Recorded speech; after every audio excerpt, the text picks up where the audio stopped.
Valeurs agitées. Valeurs agitées. Valeurs agitées. Valeurs agitées. Valeurs agitées. Bonjour et bienvenue sur Valeurs agitées, votre premier podcast pratico-pratique pour mieux vivre au travail. Chaque semaine avec mes invités, nous croisons nos regards sur les valeurs de ce nouveau monde et partageons nos secrets pour gagner en efficacité et sérénité professionnelle. DG, DRH, manager, vous avez des enjeux de transformation ou tout simplement souhaitez être plus performant et plus épanoui dans votre vie professionnelle? Alors ce podcast est fait pour vous. Je suis Magali Auger, DRH et DG depuis 20 ans et coach professionnel certifié. Curieux d'en savoir plus? Demandez-moi en contact sur LinkedIn et rendez-vous sur vos plateformes préférées. La santé mentale des Français est pas bonne du tout, notamment en situation de travail. Et pourtant, on n'a jamais autant parlé de bien-être. C'est peut-être pour ça qu'on en parle beaucoup. C'est parce qu'on l'appelle tous de nos voeux et qu'il nous semble très éloigné. Bonjour et bienvenue sur ce nouvel épisode de Valeurs agitées. Aujourd'hui, j'accueille à mon micro un expert de la qualité de vie au travail. Il est psychologue du travail.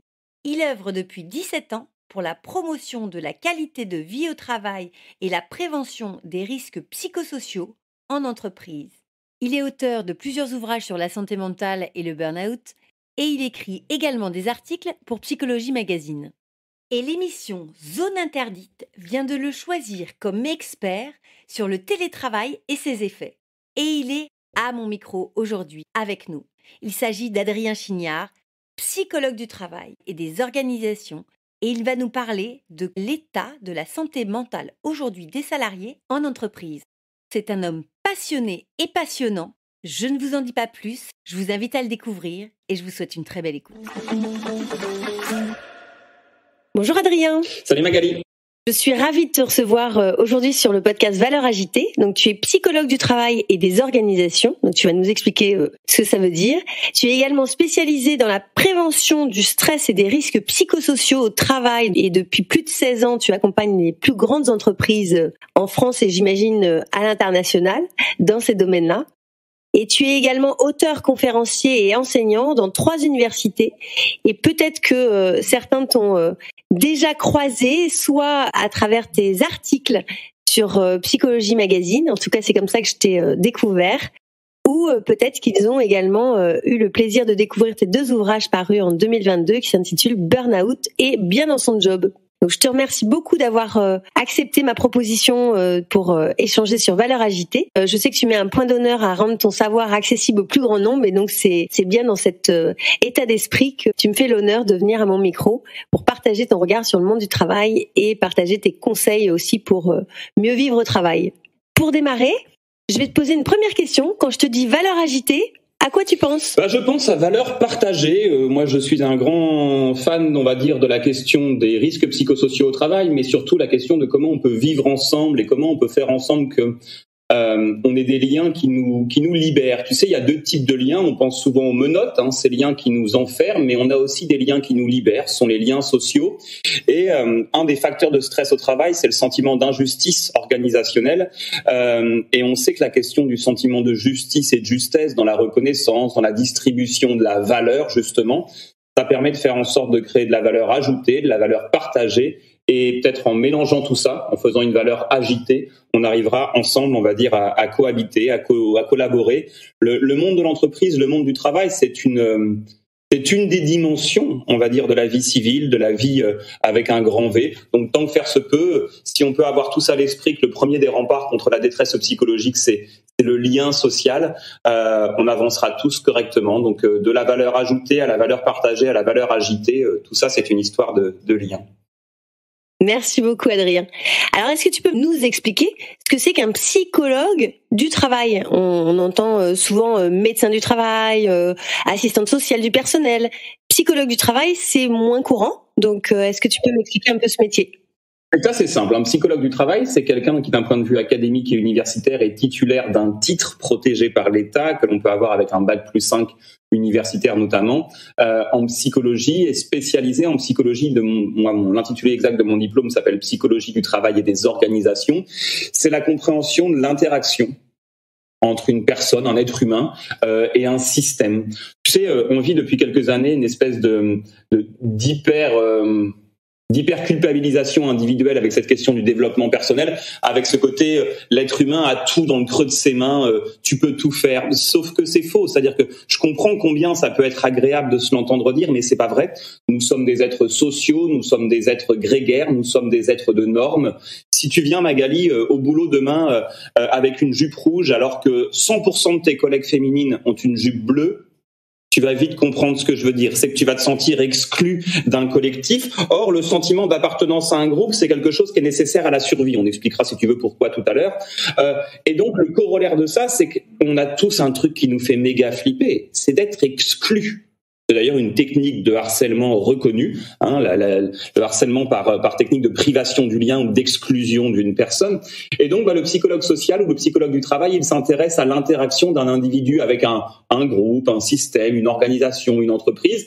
Il peut travailler dans ma sphère. Moi, je ne sais faire que de la prévention des risques psychosociaux en situation de travail. Donc, en gros, comment faire en sorte que lorsqu'on est bien dans son travail, on va créer de la performance et de la valeur. Et on retrouve ton terme de valeur dont tu parlais en introduction de notre podcast.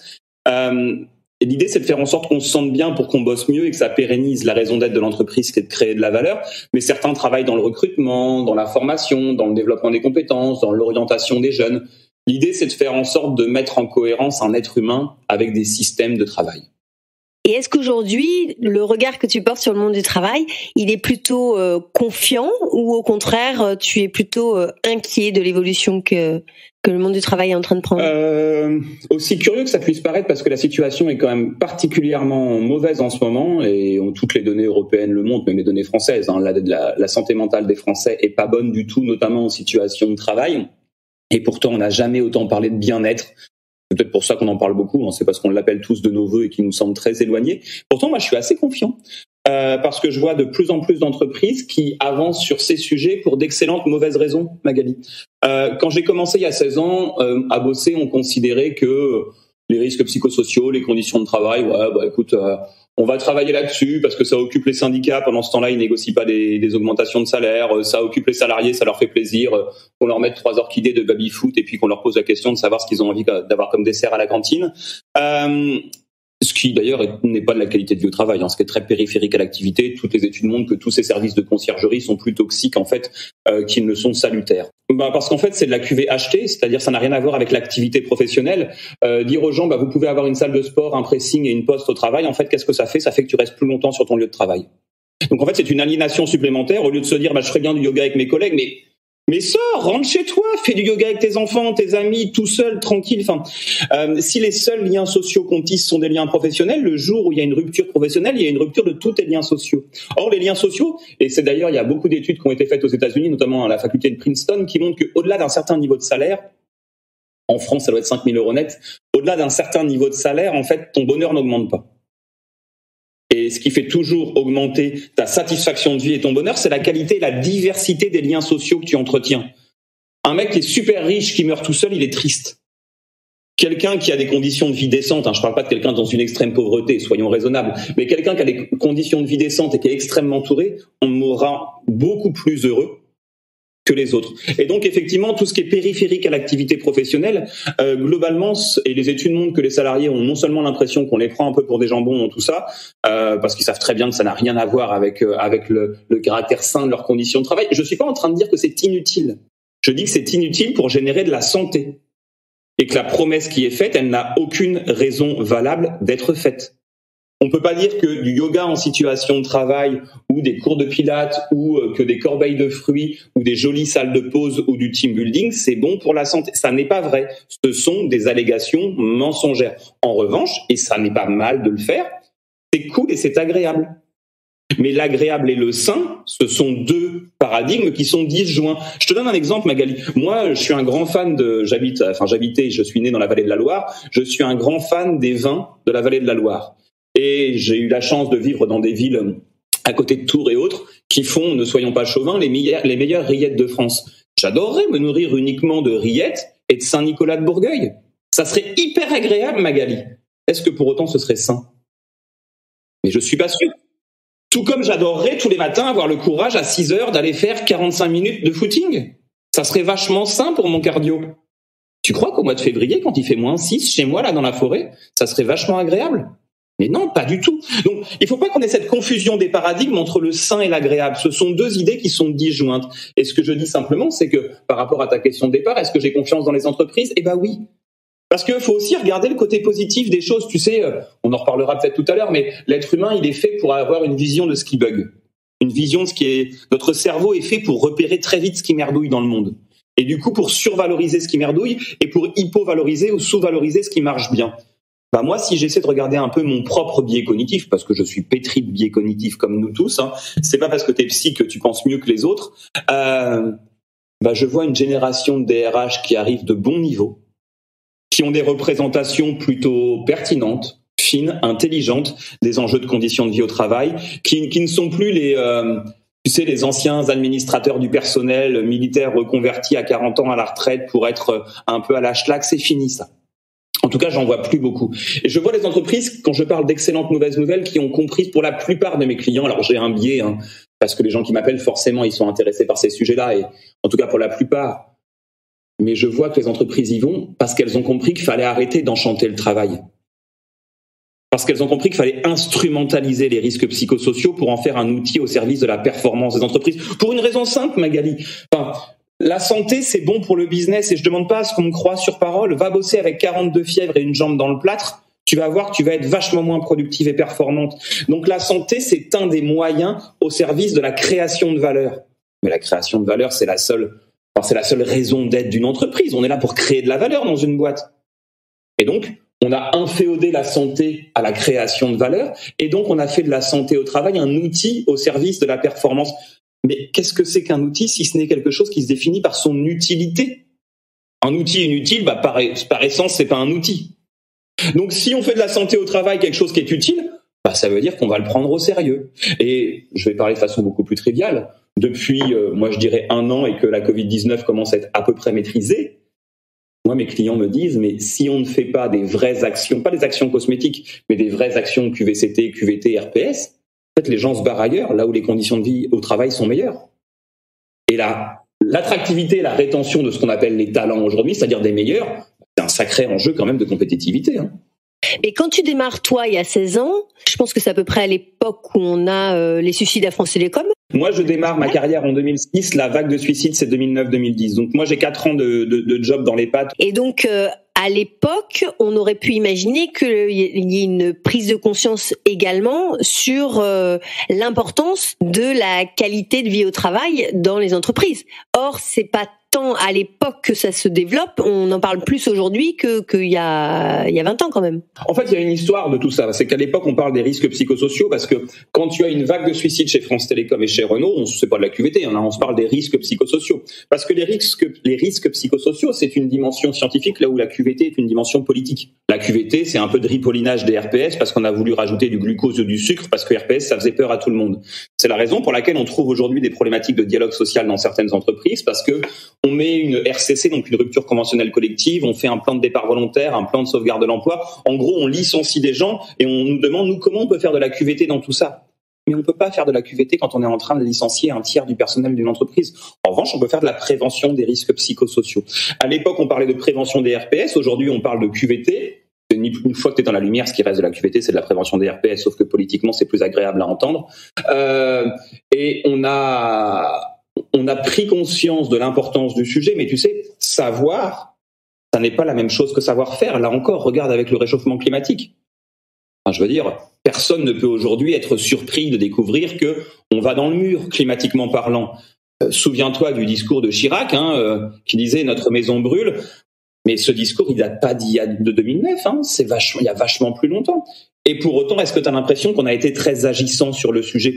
Il ne suffit pas de savoir pour faire. Heureusement, aujourd'hui, moi j'en suis très heureux, je constate quand même que la plupart des entreprises dans lesquelles je passe ont séparé un peu le bon grain de livret, c'est-à-dire qu'on a compris qu'on pouvait pas juste faire du bullshit ou mettre du glucose à gauche à droite parce que ça coûtait très cher, ça décevait, ça faisait que les gens partaient, ça crispait le dialogue social, et avoir quelques vraies actions structurantes, il n'en faut pas des tonnes, mais quelques-unes vraiment efficaces, en fait, ça fait une vraie différence. Et ne boudons pas notre plaisir. c'est en train de changer, ça a commencé à changer, et on voit moi je vois des DRH qui maintenant, ou des DG, et un truc très simple, tu vois Magali, moi j'accompagne des entreprises là qui sont en grande difficulté en ce moment, c'est rare que le petit psychologue, moi je vais avoir 40 ans dans 3 semaines, c'est rare que moi je dirige un cabinet, on est 21, tu vois, je suis un petit acteur dans tout ça. Maintenant, j'ai accès directement aux CEO des grandes entreprises qui me disent vous pouvez nous aider. Avant, j'avais le HR business partner local ou à la limite le DRH 1 heure au début de la mission et c'est fini.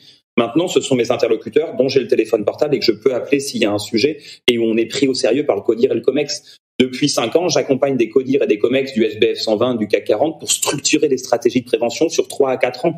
Ça veut quand même dire que certaines entreprises s'emparent des sujets et ça, c'est hyper heureux quand même. Tu as l'impression que les grosses entreprises sont plus moteurs dans ce domaine ou à la limite, la TPE, PME, pour eux, c'est tellement intégré dans leur quotidien parce qu'il y a une proximité, parce que parfois il y a un état d'esprit même familial. Enfin, t'as l'impression que c'est plutôt les petites structures qui sont proches de ces problématiques-là ou plutôt les grosses structures? Je me dois de dire d'où je parle et de suspendre un peu mon jugement sur la question parce que j'ai un jugement qui est très partiel et partial. Et il n'est pas d'une très grande qualité. Je préfère le dire avant pour tes auditeurs comme pour toi. Moi, je travaille plutôt pour des très grandes maisons et peu pour des TPE, voire pas, et quelques PME. Je trouve ça plus simple dans les très grandes maisons de se saisir des sujets, pas forcément d'agir dessus, mais de se saisir des sujets, parce que quand tu as un département QVT, quand là je bosse pour un grand éditeur de logiciels, ils ont une psychologue qui est directrice de la QVT, une grande entreprise mondiale des yaourts, elle a un Health et Wellbeing Manager qui était une psychologue clinicienne, enfin toutes ces grandes entreprises ont des compétences internes qui gèrent ces sujets, donc pour s'en saisir, pour les comprendre, pour mettre en place des initiatives, c'est plus simple dans les grandes. Pour agir, c'est plus compliqué parce que peut-être connais-tu ce phénomène psychologique qu'on appelle, tu sais, la dilution de la responsabilité ou ce qu'on appelle l'apathie du spectateur. En gros, plus nombreux nous sommes dans une même pièce, moins responsables nous nous sentirons. Parce que la responsabilité, elle se dilue, elle se dispatche, elle se disperse, elle se divise avec le nombre de personnes dans une même unité d'espace. Pour ceux que ça intéresse de se cultiver, ils peuvent aller chercher sur Wikipédia ce qu'on appelle l'effet Kitty Genovese. C'est l'histoire d'un meurtre, mais qui est hyper connu, où une femme s'est fait tuer en plein milieu de la rue. Il y a eu plus de 30 témoins et personne n'a agi. Et c'est un des phénomènes de psychologie sociale très connus. Eh bien, dans les petites entreprises, c'est plus facile d'agir, mais pour agir, il faut déjà être conscient et lucide sur les sujets, et c'est parfois plus compliqué d'avoir tout ça. Le caractère familial est rarement une très bonne nouvelle d'un point de vue managérial. Oui, mais par contre, il peut y avoir une proximité, c'est-à-dire que dans une grosse structure, le DG ne connaît pas l'ensemble de ses salariés et, entre guillemets, il peut même avoir une vision un peu déshumanisée de ses salariés, de ses collaborateurs, là où dans une petite structure, on peut pas faire comme si de rien n'était, on se croise tous les jours, on se connaît depuis longtemps. Ça ne veut pas dire qu'ils sont mieux traités, mais il peut y avoir une humanisation un peu plus forte.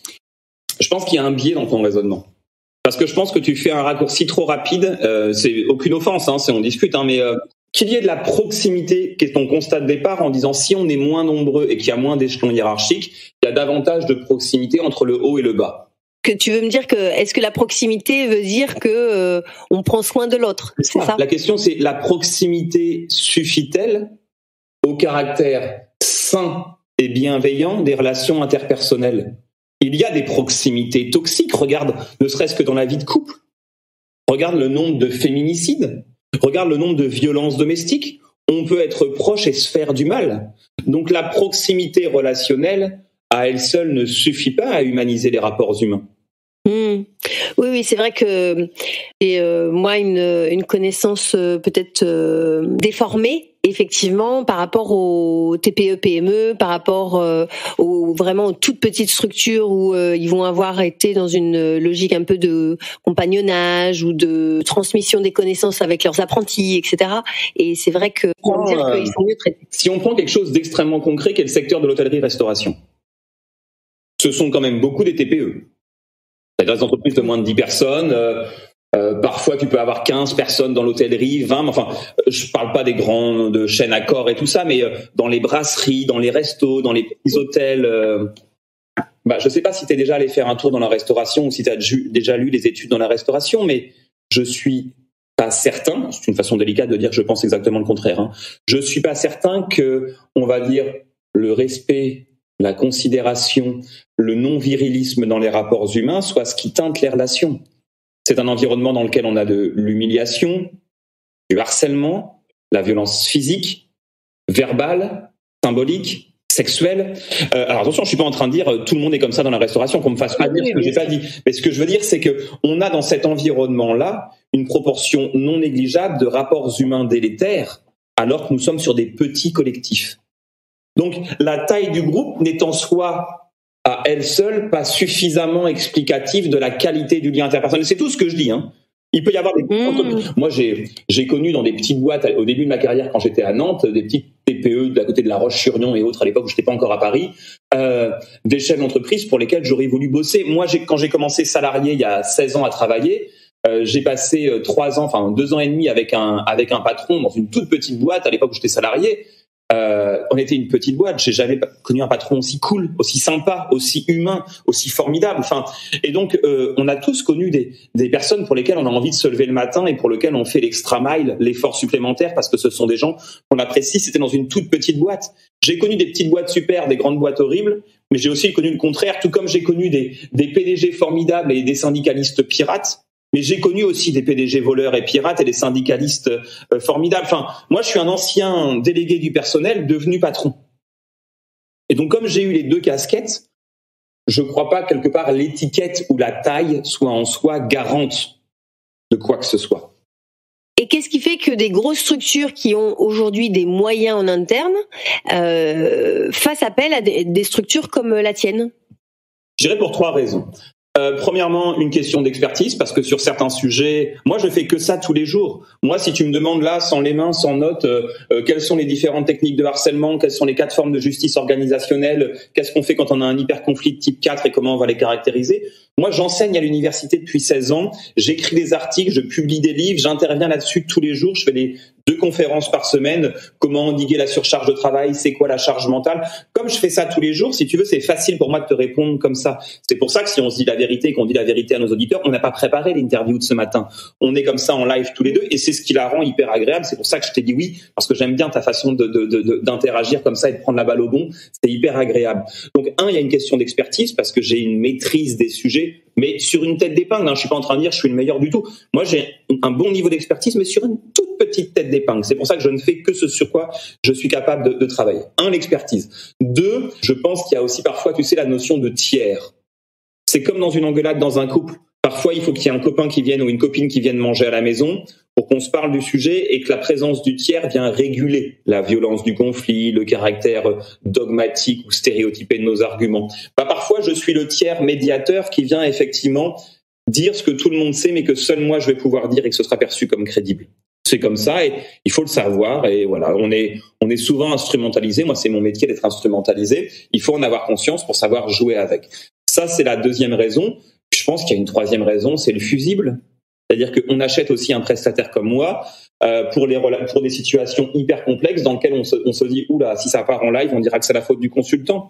Quand je travaille sur des situations de harcèlement au niveau des comex de très grandes boîtes où si ça passait dans le canard enchaîné, ce serait catastrophique pour l'entreprise, on compte sur ma confidentialité, sur mon expertise, sur ma capacité avec mon équipe. Bien sûr, je suis pas tout seul. Quand on arrive post-suicide, post-braquage, post-prise d'otage sur un sujet, on compte sur nous pour faire le travail avec expertise. Mais si jamais il y a un problème, on pourra dire c'est la faute du consultant. Mais c'est normal et c'est aussi pour ça qu'on est payé. Alors, j'allais te poser la question justement entre psychologue du travail interne ou externe. Donc, quelque part, tu réponds un peu à cette question-là, puisque ce que j'entends, c'est que le psychologue du travail interne ne pourra pas se permettre d'être peut-être aussi libre dans son expression et ne pourra pas servir de fusible ou comme tiers, comme tu l'évoquais là. C'est la chance que l'on a, c'est-à-dire que, alors, le psychologue du travail interne, il a une chance incroyable, c'est qu'il a une connaissance des maillons du système et une capacité à agir sur ces maillons qui est souvent bien plus fine que la nôtre. Il a en plus quelque chose d'absolument formidable, c'est que il peut regarder l'effet longitudinal de ses décisions sur le réel. Il peut prendre une décision cette année et voir ce qu'elle donne dans 2 ans. Ça, c'est formidable quand même. Nous, on a quelque chose, on n'a pas ça, les externes, mais on a, pour moi, quelque chose d'exceptionnel. On a une liberté de ton qui nous permet effectivement d'être droit dans nos bottes, d'être carré d'un point de vue déontologique aussi, et de faire passer des messages que d'autres ne peuvent pas faire passer. Parce que quand bien même notre contrat s'arrête, ok, le contrat s'arrête, mais c'est pas grave, il y en aura d'autres. Tu vois ce que je veux dire? Enfin, c'est pas une crainte. Et moi, je me rends compte que j'ai été salarié un certain nombre d'années. Je n'ai jamais eu autant de demandes que depuis que j'ai une bonne liberté de ton. Mais la liberté de ton, elle t'engage en termes de responsabilité.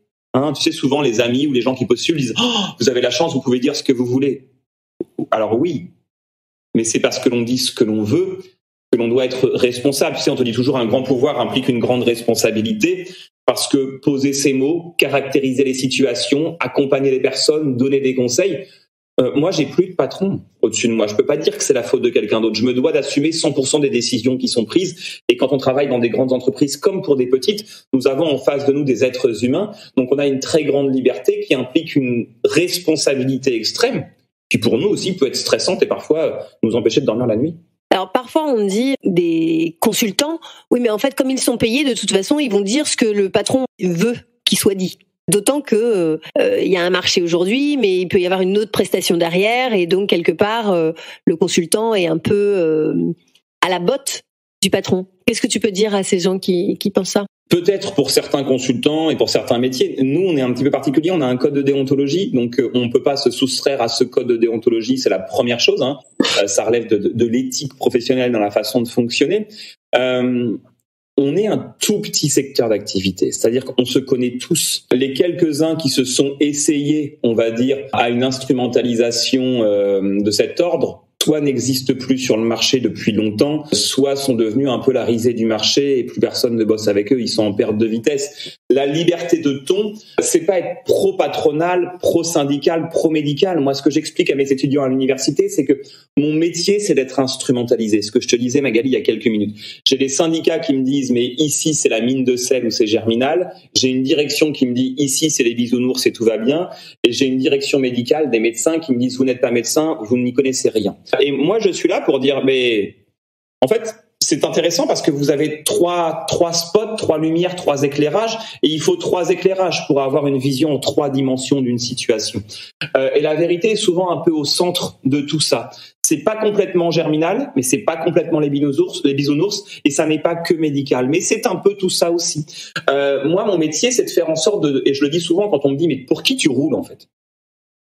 Moi, je peux être payé par la CGT, je peux être payé par le MEDEF, ou je peux être payé par le médecin, payé par l'entreprise. Mais pour qui tu roules? C'est très facile, la réponse est unique et est toujours la même. Je roule pour la santé au travail. Toutes celles et ceux qui feront de la santé au travail un sujet important parce que c'est un promoteur de performance de nos entreprises et de l'emploi en France me trouveront sur leur chemin comme un adjuvant.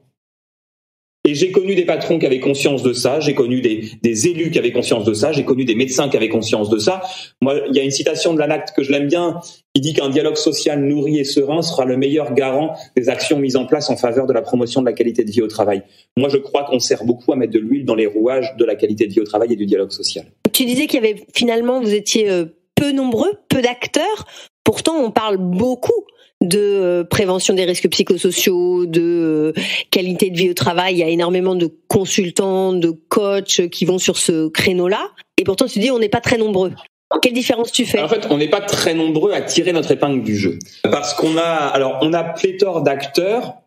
Parce que comme dans tout secteur qui à un moment, c'est plus le cas, mais qui à un moment a été en très forte croissance, et on peut le comprendre, chacun a envie, si tu veux, tirer un peu sa part dans tout ça, et c'est logique, chacun a besoin de bosser, a envie de bosser, a besoin de gagner sa vie, et donc tout le monde s'est mis dessus, quitte à avoir des arguments un peu capillotractés. Je me souviens, je ne la citerai pas pour pas lui faire offense, mais je me souviens d'une entreprise qui, il y a 2 ans, me disait si vous voulez faire de la QVCT, ça commence par l'hygiène des locaux, ça tombe bien, nous vendons des produits d'hygiène des locaux.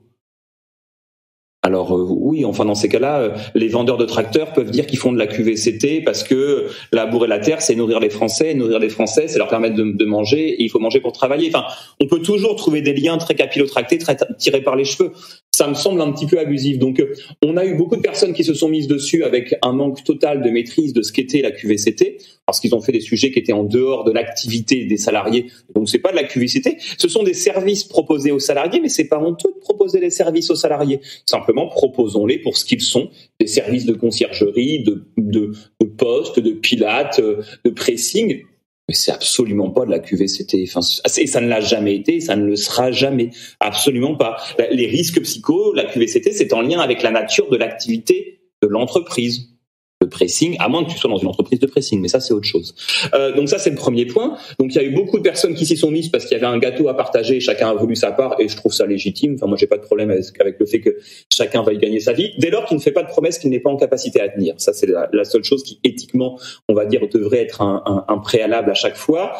Et deuxièmement, moi je trouve il y a une très forte croissance. Tu pourrais me dire, mais tu m'as dit il y a 2 minutes qu'il n'y en avait pas. Il y a une très très forte croissance des acteurs reconnus. Nous, on fait 73% de croissance l'an dernier, mais parce qu'on ne fait que ça. Et quand il y a autre chose à faire que notre compétence, on le fait pas et on le donne à d'autres. Tu vois ce que je veux dire? Et donc, les entreprises ont quand même bien vu que quand tu as eu un suicide, quand tu as un taux de fréquence des burn-out qui explose, quand tu as un turnover de dingue, parfois, il faut savoir se retourner vers des personnes qui ne savent faire que ça pour traiter le sujet correctement, parce que bien diagnostiquer, c'est bien comprendre, et bien comprendre, ça détermine la qualité des actions et la pertinence surtout des actions qui seront mises en place derrière. Donc, on n'est pas un si grand nombre d'acteurs que ça, compte tenu de l'ampleur des difficultés que vivent les salariés et les managers français. Ils ont quel profil, les 21 personnes qui bossent avec toi? J'ai 20 psys et une médiatrice. Sur les 20 psys, on est, je crois, à peu près 9 psychologues du travail et 11 psychologues cliniciens. D'accord. T'as pas de consultant ou de coach? J'ai parfois des psys qui sont formés au coaching en plus, mais voilà. Puis j'ai une juriste qui nous aide et qui nous accompagne sur certains sujets. Voilà, je peux travailler en lien avec 2 médecins qu'on connaît bien, un psychiatre, mais dans l'équipe on est 21 et on est 8 psychologues sociaux du travail et sociaux du travail, et 12 psychologues cliniciens et une médiatrice. On fait que ça. Mais parce que moi, je tiens à cette identité de psychologue. Moi, quand je me présente, je dis jamais Adrien Chignard, CEO de Sens et Cohérence, auteur, conférencier, écrivain, machin. Pour moi, tout ça, c'est de la flûte. Adrien Chignard, psychologue du travail.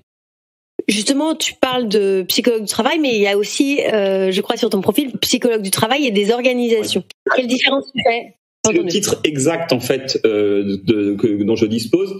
Je suis psychologue du travail, donc de la rencontre d'un individu et de son activité. Moi, je dis toujours, tu sais, Magali, je ne sais pas soigner les personnes. Si tu as peur des chauves-souris, je peux te faire la maintenance de premier niveau du cerveau pour t'expliquer comment faire pour avoir moins peur. On appelle de la psychoéducation parce que je sais comment faire, mais je ne sais pas faire. Ça n'est pas mon métier. C'est pour ça que je travaille avec des psychologues cliniciens dont c'est le métier. Il est dit dans mon code de déontologie que je dois dire la limite de ma compétence. La limite de ma compétence, c'est la frontière avec la clinique que je ne sais pas faire. Moi, je ne soigne pas les individus, je ne soigne que le travail, donc le psychologue du travail, et les organisations. Je suis là pour comprendre des systèmes humains et comprendre, on va dire, les problématiques. Par exemple, je prends un truc très bête, on est dans une usine et depuis 3 ans, il y a un gros conflit entre la production et la maintenance, avec des gros stéréotypes de tous les côtés. Donc on a 2 organisations.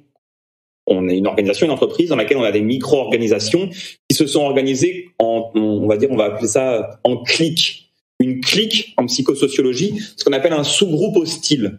La maintenance s'est mis contre la prod s'est mis contre la maintenance, et ils ont des stéréotypes mutuels. Ouais, les gens de la prod, ils s'en foutent, ils font rien, ils sont crades, ils entretiennent rien, ils y vont comme des porcs, enfin ce qu'on entend quand on va en usine. Et puis de l'autre côté, t'as les gens de la prod qui disent mais les gars de la maintenance, c'est vraiment des fainéants, ils mettent des plombes à arriver, les réparations, ça dure vachement longtemps, on peut plus faire les taux de prod et tout. Enfin, donc on commence à avoir des stéréotypes mutuels. Là, le psychologue du travail des organisations présente quelque chose d'intéressant, c'est il sait comment la stéréotypie mutuelle est la conséquence du fait de se sentir appartenir à un groupe, à un effet. Il y a un étiquetage qui est fait, je suis de la prod, je suis de la maintenance, il y a un conflit autour d'un taux de productivité, il y a des stéréotypes qui fait que nous étions 2 équipes, nous devenons des cliques, ok. Et là on nous interroge en disant, oui mais nous on peut pas se permettre d'avoir une prod et une maintenance qui se tirent la bourre et qui se parlent pas, parce que là on perd de l'argent. Donc là comment on fait pour restaurer une capacité d'alliance entre ces 2 cliques pour qu'elles redeviennent 2 équipes? Le psychologue des organisations va mobiliser des connaissances spécifiques qu'on appelle par exemple le but supraordonné pour réduire des stéréotypes dans des groupes spécifiques. Donc moi, je passe mon temps à expliquer à mes étudiants, tu vois, je donnais des cours à la fac de Montpellier il y a 10 jours, en leur expliquant, la phrase n'est pas de moi, hein, je n'ai pas la prétention de l'avoir inventée du tout, en disant il y a pas plus pratique qu'une bonne théorie. C'est-à-dire comment, en ayant des connaissances théoriques spécifiques, on va pouvoir avoir une lecture plus experte des situations de travail dégradées, pour mieux savoir les améliorer. Et là, le psychologue des organisations trouve sa place. Je suis clair ou je suis tout seul ? Non, c'est très clair pour moi. Tu t'inquiètes? Enfin oui, je m'inquiète parce que parfois je parle dans mes explications parce que moi ça me passionne, mais j'ai besoin de savoir que derrière ça suit parce que sinon faut non, il n'y a pas de souci. Je me rendre plus compréhensible. J'avais envie de te poser la question, c'est quoi la différence avec un consultant en organisation? Alors le consultant en organisation, lui souvent son job ça va être de bâtir des organisations, c'est-à-dire de dessiner des organigrammes et de les rendre réels. C'est de penser des organisations du travail qui sont performantes. Moi, je peux penser des organisations du travail qui sont saines. Donc, je peux être un adjuvant au métier du consultant en organisation, ce qui est d'ailleurs souvent le cas. J'interviens, moi, pour des grosses boîtes ou des gros cabinets de conseil en orga dessinent des organigrammes. Et moi, j'interviens pour dire, attention, là, d'un point de vue santé ou d'un point de vue risques psychosociaux, là, il y a un sujet, là, il y a un sujet, là, il y a un sujet. Mais je ne me substitue pas à leurs compétences dont je ne dispose pas. Moi, je ne sais pas penser des organigrammes. Moi, je sais dire dans les organigrammes les angles morts qu'il peut y avoir sur les questions de santé au travail. D'accord. Tu peux me donner un exemple d'angle mort, par exemple ? Oui, un exemple très simple d'angle mort qu'on voit très souvent, c'est que souvent, celles et ceux qui pensent, enfin souvent, non, c'est exagéré, parfois, celles et ceux qui pensent que les organisations ont du mal à faire la différence entre ce qu'on appelle, nous, le travail prescrit et le travail réel. C'est qu'ils dimensionnent des organisations en fonction des choses telles qu'elles devraient être et pas en fonction des choses telles qu'elles sont. Par exemple, c'est un truc tout bête. Nous sommes un grand laboratoire pharmaceutique et on a des commerciaux, des délégués pharmaceutiques qui vont distribuer nos produits dans les pharmacies ou les parapharmacies. Je prends un truc très bête. On a dessiné des secteurs. Toi, tu auras la Gironde, toi, tu auras, je sais pas, l'Aquitaine, tu auras le secteur de Cannes, Paris, Nice, enfin voilà. On dessine des secteurs et en disant, bah écoute, là, il y a le même nombre de pharmacies. On fait des secteurs en fonction du nombre de pharmacies. Chaque commercial doit avoir, j'ai n'importe quoi, 130 pharmacies. Et on divise la France comme ça. Sauf que 130 pharmacies à Paris, où la concentration des pharmacies en Île-de-France est considérable, c'est pas tout à fait la même chose que 130 pharmacies à côté du Creusot. Parce que je sais pas si tu es déjà allé au Creusot, mais ils sont pas caractérisés par l'hyperfréquence des pharmacies au coin de la rue. Et donc, nécessairement, ce que ça implique, c'est que la personne qui va devoir faire ces 130 pharmacies, c'est tourner, au lieu de faire, je dis n'importe quoi, 200 km par jour, va peut-être faire 600 ou 450. Et ça va générer des effets de fatigue, ça va être accidentogène. Et donc ça, c'est un angle mort d'un point de vue organisationnel, c'est que on a pensé les choses uniquement en termes quantitatifs et de KPIs et pas uniquement en termes de la réalité des situations de travail. Je prends un exemple aussi là que j'ai eu récemment. On a réorganisé une équipe en disant, écoutez, là, faut qu'on fasse des économies d'échelle. Donc, on va pas remplacer les départs à la retraite dans une équipe d'avant-vente, en gros, une équipe de personnes qui préparent les ventes dans un environnement industriel et automobile. Et on leur a dit, oui, mais vous allez voir que le non-remplacement de vos 2 collègues, ça va être compensé par le nouveau logiciel qu'on va avoir. Ça, c'est un truc, c'est l'Arlésienne, ça arrive tout le temps.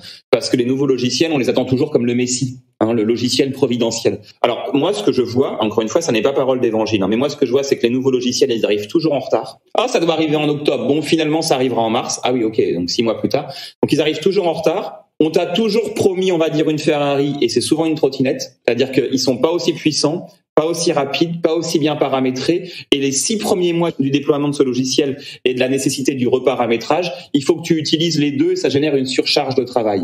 Et moi, mon angle mort, c'est de dire, attendez, si vous faites le pari de l'efficacité immédiate du nouveau logiciel, là, il y a un angle mort. Mais ça, c'est quelque chose qu'on voit beaucoup, moi, je trouve, depuis une quinzaine d'années, c'est qu'on considère les aléas comme étant exceptionnels. Or, les aléas, considérer les aléas comme étant exceptionnels, c'est comme s'attendre à ce que la vie soit constamment heureuse. Du coup, dès que t'as un pépin, tu fonds en larmes. Mais les gens qui aiment la vie que quand elle est heureuse, c'est pas la vie qu'ils aiment, c'est une chimère parce que notre vie, elle est faite d'une gamme d'états émotionnels hyper large. Et dans notre métier, il y a un psychologue qui s'appelle Christophe Dejour qui dit travailler, c'est échouer. Ça veut dire quoi? Et toute intelligence humaine, c'est dépasser ces trucs sur lesquels on a échoué. Il y a un psychanalyste, je porte pas la psychanalyse dans mon cœur, mais j'aime beaucoup cette phrase qui dit le réel, c'est quand on se cogne.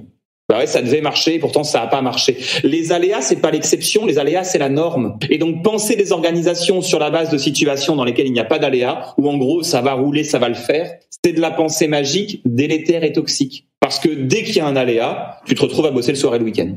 Et ça, c'est pas normal. Oui, c'est-à-dire que les entreprises prennent pas forcément la précaution nécessaire au cas où, à un moment donné, ça se passe pas bien, quoi. Et donc, on va plutôt serrer les dents pour essayer de compenser, alors qu'on aurait pu le prévoir d'ores et déjà dès le départ. Exactement. Et intégrer les aléas dans le quotidien, c'est aussi ce qui fait qu'on est dans une logique durable de l'effort. Parce que l'effort ne se pense qu'au travers d'une dimension de temps. Tu peux faire un effort sur un marathon, tu peux pas enchaîner 4 marathons, Magali. Même le plus fort des Ironman, il fait pas ça.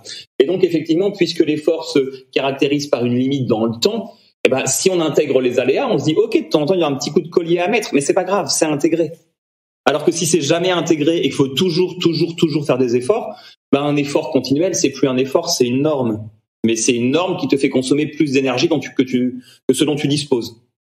Et donc ça, oui, c'est pas possible. On peut pas être dans le rouge en permanence. Si tu es sur l'autoroute et que tu te dis, non, mais là, je vais faire 800 km avec un réservoir de 600, et je veux dire, tu le ferais pas, ce serait stupide. Pourtant, c'est ce qu'on fait aujourd'hui beaucoup dans les entreprises quand on design des organisations, alors qu'on sait qu'elles sont, on va dire, en deçà des besoins réels du quotidien. Et aujourd'hui, tu as l'impression que la principale difficulté des salariés, c'est quoi? Elle est hyper dure, ta question. Elle est moi, je dirais que j'en vois deux. Moi, je vois à la fois des problématiques d'intensification du travail. Il y a une super étude, une étude de la DARES de l'an dernier et de la Fondation Jean Jaurès sur le sujet qui est très intéressante, mais il y a une intensification du travail qui a été d'ailleurs sourcée scientifiquement depuis quelques années. Et en parallèle de ça, moi, je fais beaucoup face à des situations de manque de reconnaissance ou d'injustice organisationnelle. C'est deux sujets que je vois énormément.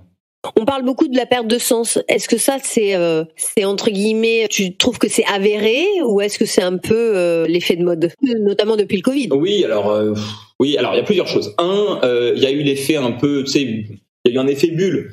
C'est qu'effectivement, au départ, quand tout le monde est confiné, que plus personne n'a le droit de bosser, qu'il reste que des métiers comme les infirmières, les pédiatres, les personnes qui vendent des produits alimentaires. Quand on revient, entre guillemets, aux besoins fondamentaux pour survivre, effectivement, nous, les psychologues ou ceux qui font du marketing pour vendre, on va dire, des stylos plumes, doivent se dire à quoi bon?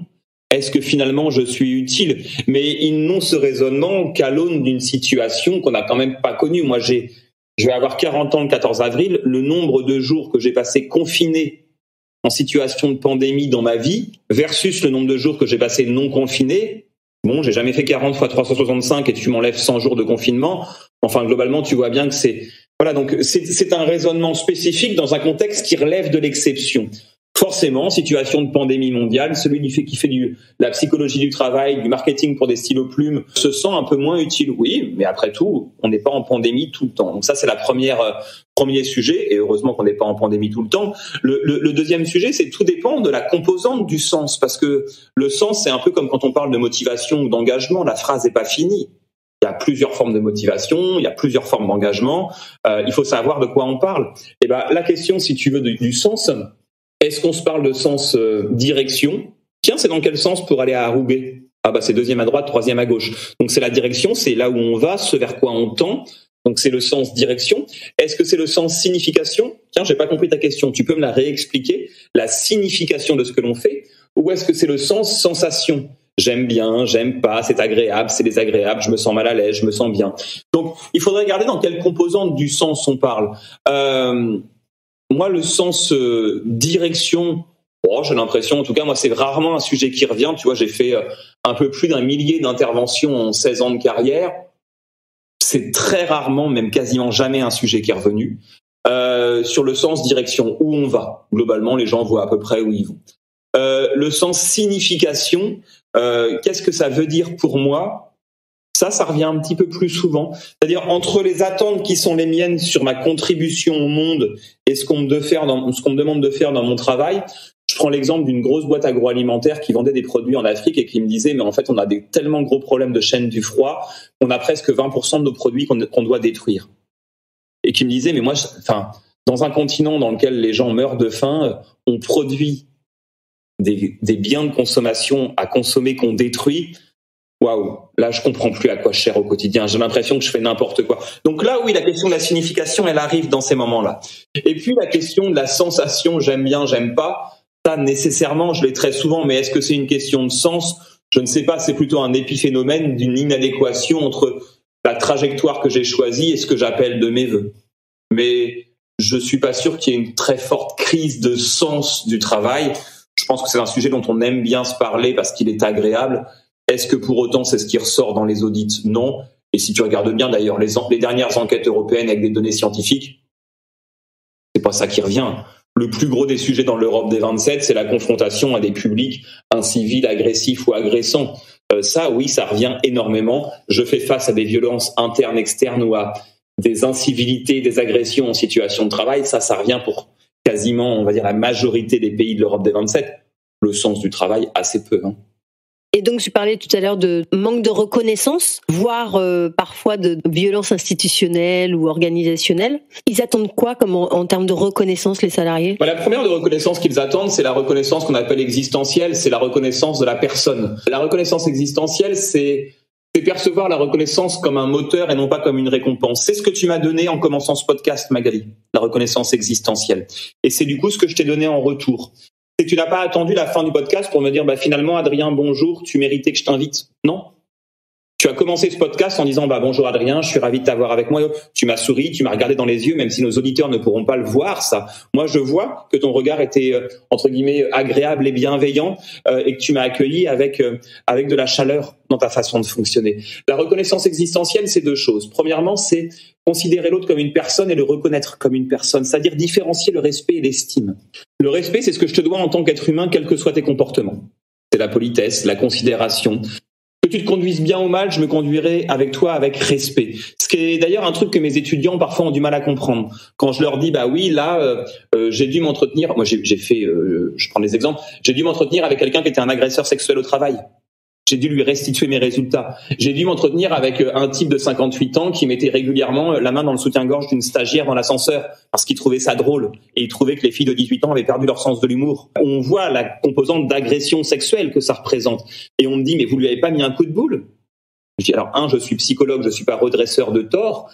Et deux, que pourrais-je dire à quelqu'un que j'agresse en retour quant au caractère agressant de son comportement inapproprié?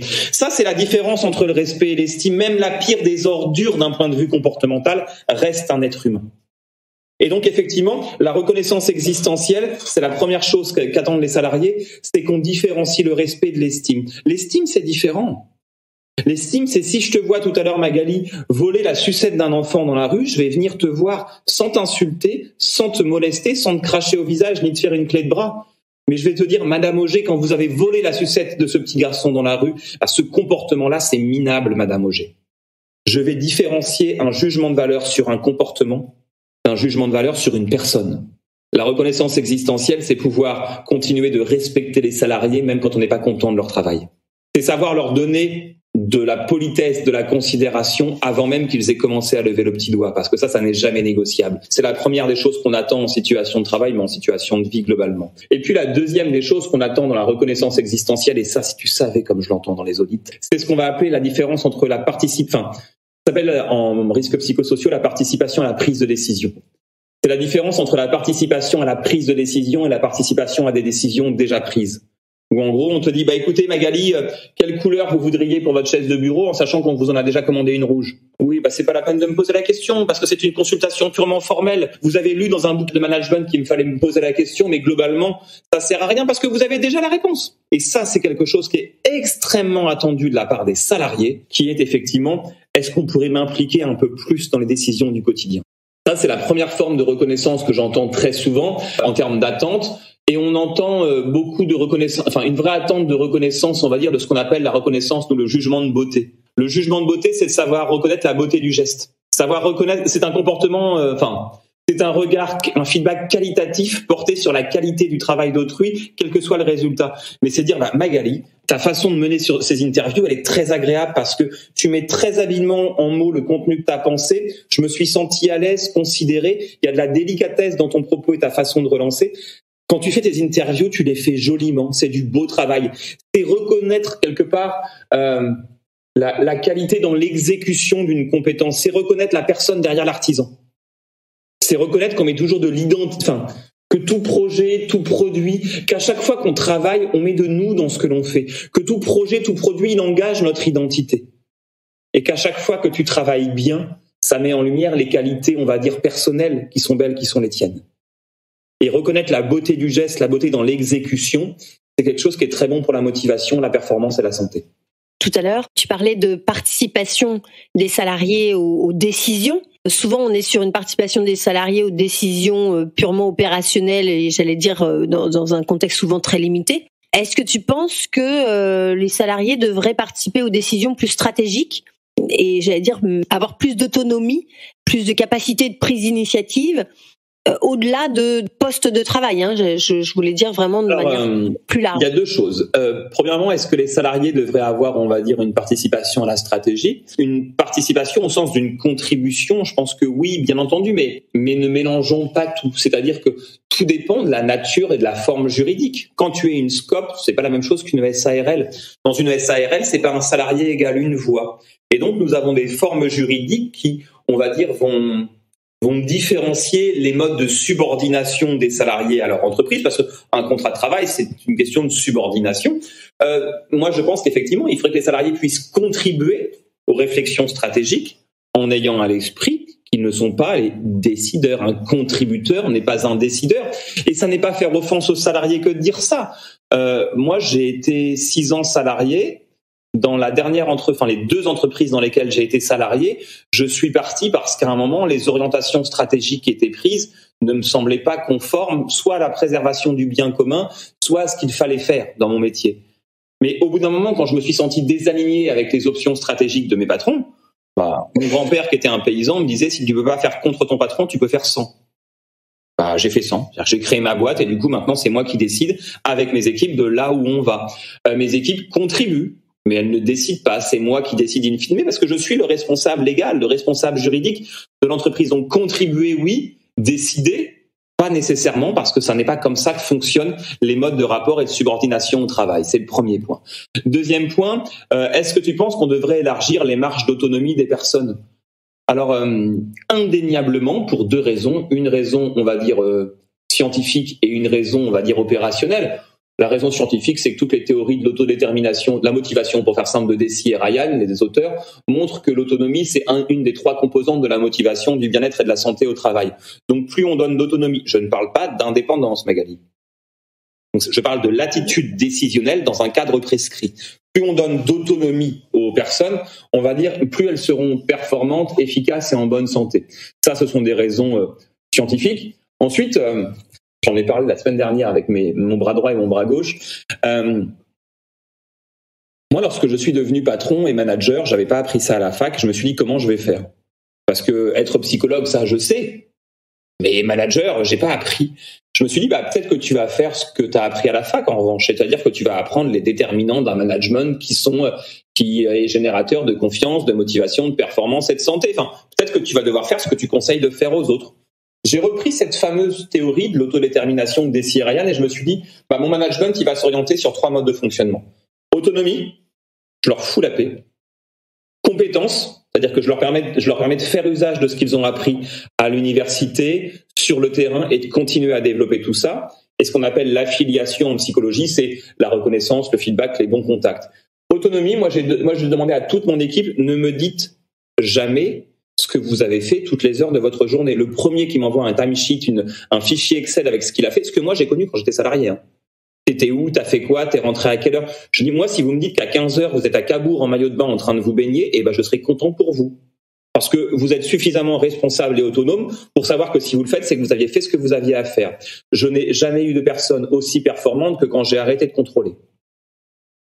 Donc, autonomie. Deuxièmement, compétence. Je leur fiche la paix.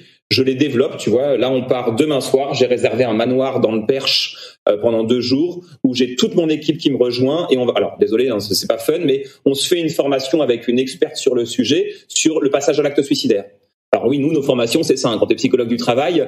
Mais là, on a une revue de la littérature scientifique qui est faite par une des plus grandes psychologues sur le sujet en France. Elle a arrêté sa revue de littérature scientifique en 2023, donc c'est extrêmement récent. Et on va tous se mettre à jour sur les effets iatrogènes, enfin les effets délétères de la prise en charge qu'on peut mettre en place dans certains endroits. Donc, autonomie, je te fiche la paix, je te fais confiance. Compétences, je te permets de faire usage de tes compétences et d'en développer des nouvelles. Et on va faire ça 2 fois par an. Affiliation, on s'appelle tous les 2 jours pour prendre des nouvelles. Moi, ils sont en 100% remote, je leur demande jamais de venir au bureau, à part 1 fois par mois. Juste pour qu'on aille faire. Nous, on fait nos réunions avec mon bras droit et mon bras gauche. On va se balader 2 heures en bord de Seine et c'est comme ça qu'on fait nos réunions, toujours. j'ai un taux de turnover qui est très facile à mémoriser. C'est 0%. Et quand tu sais combien ça coûte de recruter, de former, de fidéliser, et même en termes d'image de marque, j'ai un client qui est une très grande banque internationale mondialement connue, avec qui je travaille depuis très longtemps, et ça me fait sourire parce que il nous rappelle régulièrement pour nous dire tiens, là on a quelque chose, est-ce que tu pourrais intervenir? Oui. Et on avait bossé avec Anne, qu'on aimait bien. Est-ce que tu bosses encore avec elle? Je dis bien entendu, je bosse toujours avec Anne. Mais elle me dit mais ça fait 9 ans que tu bosses avec elle, comment c'est possible dans un cabinet de conseil que 9 ans après elle soit toujours là? Mais parce que Laurent, ça fait 13 ans que je bosse avec lui. Parce que Marjorie, ça fait 11 ans qu'on travaille ensemble. Parce que Jeanne, ça fait 14 ans que c'est ma collègue. Parce qu'en fait, bizarrement, Magali, quand tu considères les gens avec autonomie, compétence, affiliation, ils restent. Et je le fais pas parce que je suis un mec sympa. Je le fais parce que je suis quelqu'un d'intéressé. Je suis un chef d'entreprise qui a tout intérêt, d'un point de vue de sa performance business, à avoir des gens fidèles. Alors, qu'est-ce qui fait que toutes les entreprises, tous les managers n'ont pas cette approche-là, puisque c'est dans l'intérêt de n'importe quelle entreprise de fidéliser son personnel, de faire en sorte qu'il aille mieux, qu'il soit en bonne santé. Qu'est-ce qui fait que ces règles, on va dire, de bon sens sont pas aujourd'hui déployées partout? Qu'est-ce qui fait qu'on continue de fumer en 2023? Enfin, je veux dire, est-ce que quelqu'un aujourd'hui décemment qui nous écoute peut se dire franchement, je suis pas sûr que le tabac soit mauvais pour la santé? Enfin, à part d'être une mauvaise foi crasse, et dans ces cas-là, c'est pas possible d'entamer le débat, on a un nombre de fumeurs qui est conséquent, et pour autant, on sait très bien que c'est un des premiers motifs de décès par cancer du poumon. Donc, c'est pas parce que tu sais que c'est bon que tu vas changer. Il y a tout un tas d'éléments motivationnels qui vont faire en sorte que ça ne change pas. Donc ça, c'est le premier élément, c'est ce que je disais tout à l'heure sur les entreprises. Il suffit pas de savoir pour faire. Moi, je sais très bien comment faire pour perdre 10 kilos que j'ai pris avec mes 2 enfants et la Covid-19. Je sais très bien, Magali, comment est-ce que je le fais? Oh non, ça, je te le garantis. Donc, il s'agit pas de savoir pour faire, tu vois ce que je veux dire très concrètement. Et 2, parce qu'on a encore des représentations stéréotypées qui sont partagées dans la société française sur ces sujets-là. Quand tu vois, Magali, qu'on est en 2023, qu'on nous parle encore pour la motivation, de la pyramide de Maslow, qu'on nous parle encore pour la personnalité du MBTI ou du DISC, qu'on nous parle encore pour gérer les changements de la courbe du deuil, qu'on nous parle encore de la génération X ou de la génération Y et du management intergénérationnel. Ces 4 éléments dont je parle là sont 4 éléments qui scientifiquement n'ont aucune valeur, aucune, zéro. Ce ne sont que du prêt-à-penser et ça a été démystifié par la science il y a longtemps. C'est comme si tu me disais... Ouais, alors moi je pense, Adrien, que quand on a une bonne grippe, ce qui serait bien, c'est de faire des saignées avec des sangsues. Je te dirais, Magali, je veux pas te faire offense, mais tu sais, depuis le XVIIe siècle, il y a quand même 2-3 trucs qui ont évolué. Si tu me disais, moi je suis contre les frigos, je pense qu'il faut conserver effectivement ces aliments dans la saumure, à l'extérieur, dans des jarres. Je te dirais, ça va être galère de manger chez toi. Enfin, en fait, l'idée c'est de se dire que on a des connaissances scientifiques qui évoluent sur les sujets et pour tout un tas de bonnes ou de mauvaises raisons, elles ne sont pas toujours à jour et on continue à perpétuer des systèmes dysfonctionnels, tout simplement parce qu'on a toujours fait comme ça. C'est une règle qu'on connaît tous et qu'on a toujours, qu'on utilise tous, c'est la règle des 5 C. Et au travail, on la connaît tous, la règle des 5 C. C'est quoi? C'est con, mais c'est comme ça. Et sa règle-là, désolé, elle n'est pas très élégante et le propos n'est pas très joli, mais on fait ça parce qu'on a toujours fait comme ça. Et modifier nos habitudes, ce sont des sujets qui sont difficiles.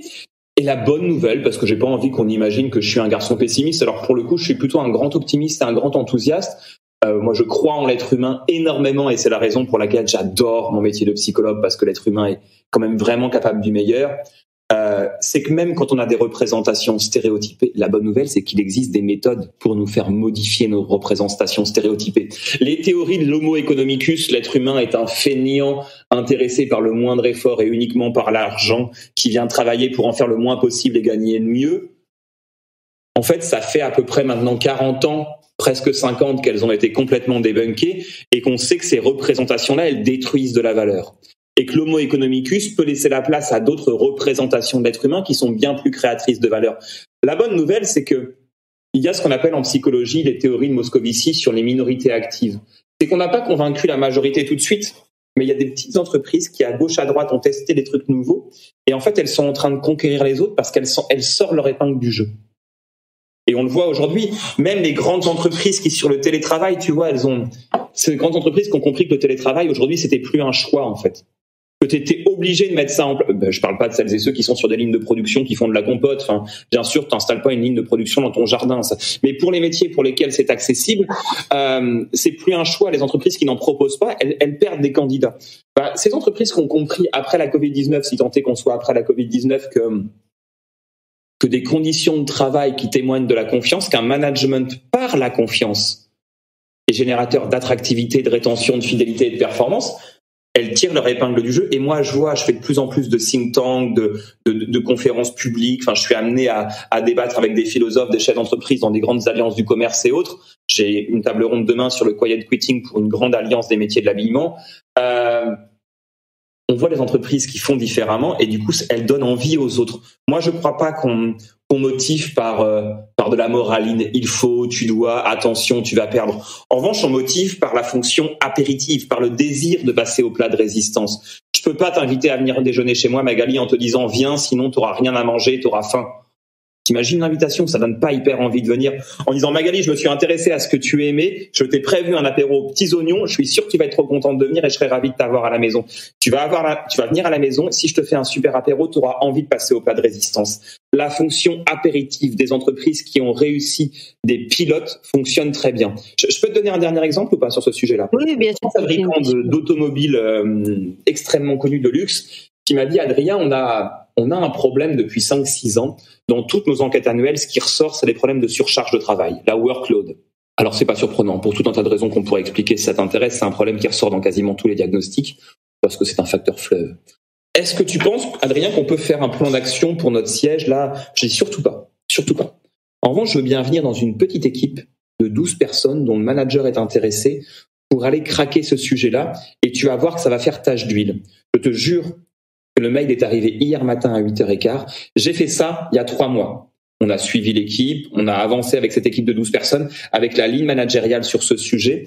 Et hier, j'ai reçu un mail du DRH qui me dit « J'en ai parlé au siège en Allemagne, ils ont trouvé ça super. Est-ce que tu peux nous envoyer tous les éléments parce qu'on a envie de dupliquer ça ailleurs ?» Il y a des managers qui demandent si on peut faire ça dans leur équipe.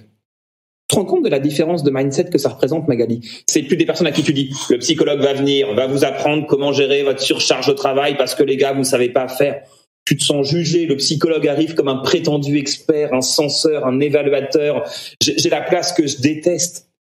Là, je suis appelé parce qu'on pense qu'on a quelque chose à gagner. Tu sais, ce fameux « what's in it for me » et moi dans tout ça. Moi, j'en ai ma claque qu'on dise au manager « tu dois, il faut ». J'ai envie de dire au manager, j'ai envie que le manager dise « moi, j'aimerais bien qu'on m'aide, s'il vous plaît ». On dise « ouais, mais le psy, il est pas là pour te regarder de haut. La seule fois où on a le droit de regarder quelqu'un de haut, c'est pour l'aider à se relever. » Et moi, j'aime bien quand les managers nous appellent parce qu'on a fait un petit pilote dans un petit endroit. Et c'est ça la minorité active. C'est une minorité qui, par capillarité, qui par fonction apéritive de ses succès, va donner envie aux autres de faire la même chose. Donc tu penses qu'un levier important pour pouvoir faire évoluer les entreprises, c'est plus en donnant envie qu'en contraignant? Je pense qu'il faut les deux. C'est ça. Je pense qu'il faut les deux parce que on vit dans un état de droit et si la loi n'évolue pas, il se passe pas grand-chose. Si on comptait simplement sur la bonne foi, on va dire des personnes pour être morales, alors la loi, on va dire, n'existerait pas. Mais la loi existe parce que la moralité n'est pas une donnée partagée et obligatoire, Magali. Pourquoi on n'a pas le droit de commettre un homicide? Pourquoi c'est dans la loi?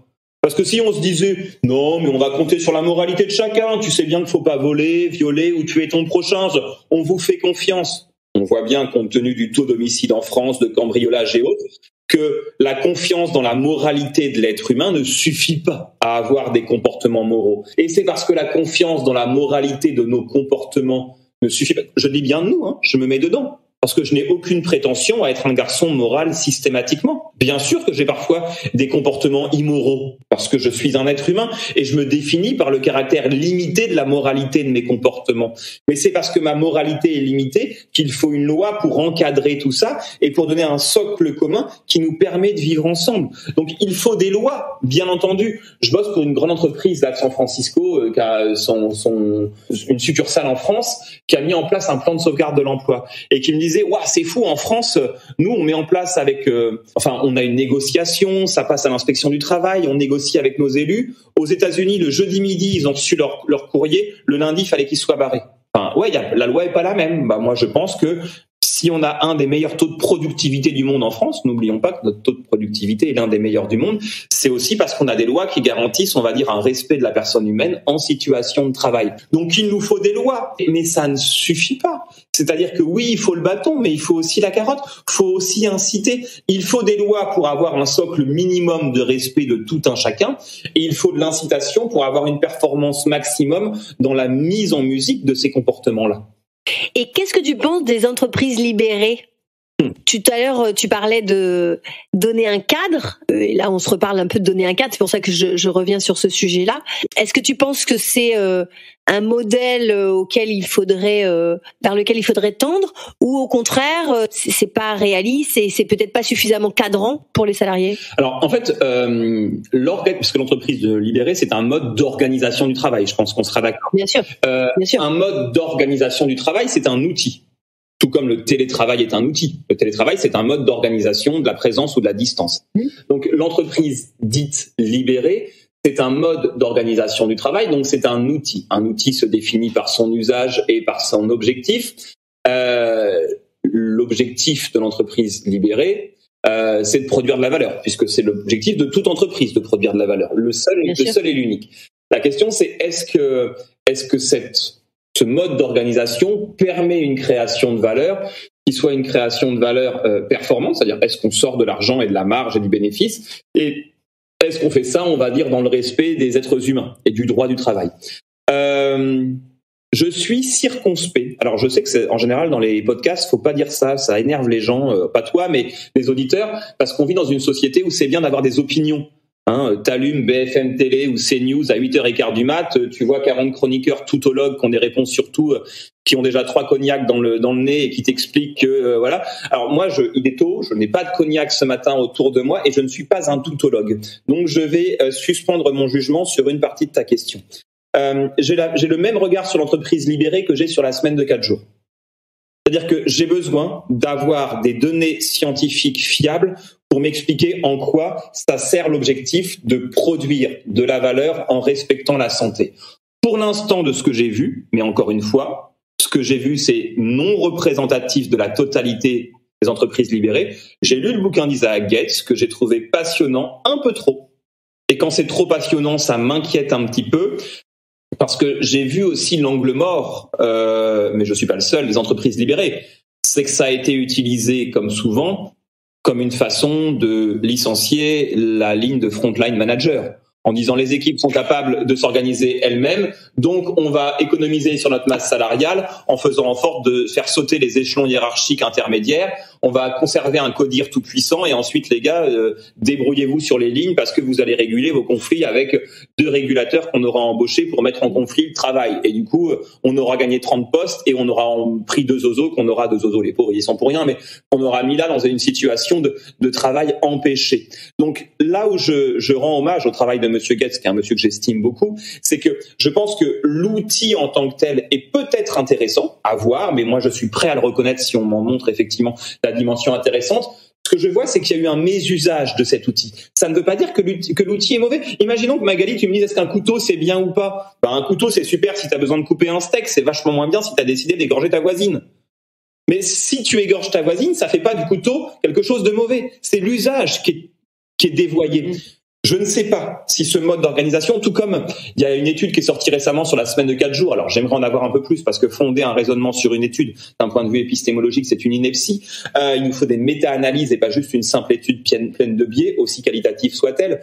Mais moi, je suis prêt à reconnaître que des nouveaux modes d'organisation du travail sont bons dès lors qu'ils sont capables de garantir la promesse qu'ils font. C'est un truc qu'on a souvent, et tu peux me couper si je parle trop, mais c'est un truc qu'on a souvent, c'est que on confond nouveauté et progrès.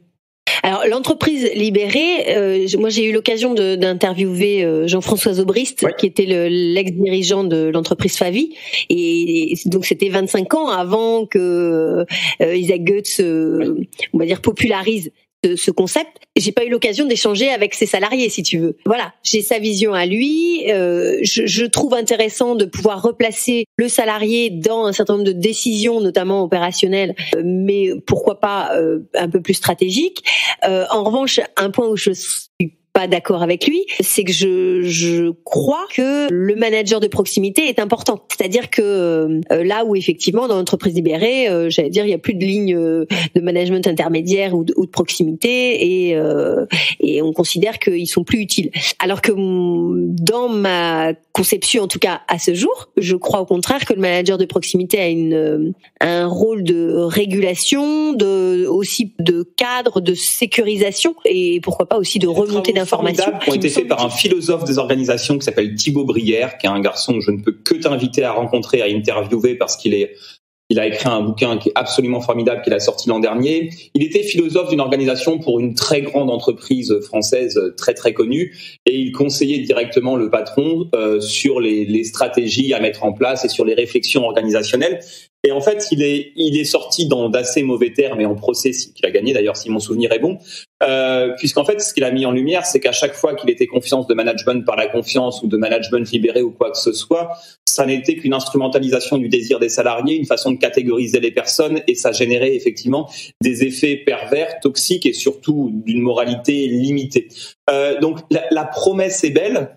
Après, encore une fois, tu sais, je pense que si tu interviews entre guillemets, c'est pas une comparaison que je fais avec le patron de Favi que je connais pas, qui est probablement Monsieur Zobrist, un monsieur fort intéressant pour qui j'ai a priori, puisqu'on est dans la reconnaissance existentielle, toujours le plus grand des respects. Mais ce que je dis, c'est s'attacher toujours à celui qui est en situation de pouvoir versus à ses sujets. Ça me paraît effectivement être une version partielle. Ça ne veut pas dire qu'elle est nulle ou inintéressante. Mais tu interviewais Kadhafi, je suis pas sûr qu'il te disait que son peuple souffrait, tu vois ce que je veux te dire. Donc effectivement, je suis pas en train de faire une comparaison entre Monsieur Zobrist et Kadhafi, c'est pas du tout le contenu de mon propos et si c'est comme ça que c'est compris, je m'inscris en faux par rapport à ça.